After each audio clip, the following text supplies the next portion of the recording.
in 14 years, to put it very briefly, we came to know that groups of children, unsupervised, given a computer, can learn to use that computer and the internet by themselves, irrespective of whether they've ever seen one before, what language they speak, and so on.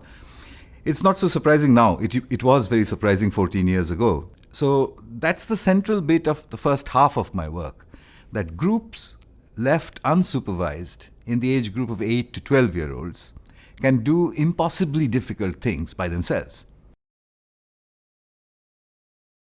Somewhere along the line in history, people said to examinees, to children, you don't have to tell me the answer, you can write down the answer because we have a new device. It's paper and ink. They made a huge change. If I make that change in a different form in the 21st century and I say, here's your examination, question paper, you go in there will be no paper and no pencil. There will be a connected tablet. If I do that, the nature of examination will change forever. Because a child with a connected tablet can answer anything. Well, formal education will say, but it's not from his own memory. His own memory is not needed anymore. He'll say, but he might not know arithmetic. You don't have to do arithmetic with your head. You do it with your tablet. Whoever does arithmetic in their heads anymore. But they don't know how to write. You don't have to write, you have to type. Oh, but they don't know how to spell. You don't have to spell, the tablet spells for you. Oh, but their grammar is not quite okay. The tablet suggests the right grammar. So you don't need the 3 R's. If I do that, then the entire system has to change. The teachers will have to change the way they deal with things.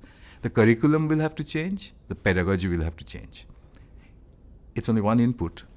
Where you do not have electricity and where you do not have broadband, we will have to bring those two things there. You know, the answer to what do you do if you don't have good drinking water is not that you should stop drinking water.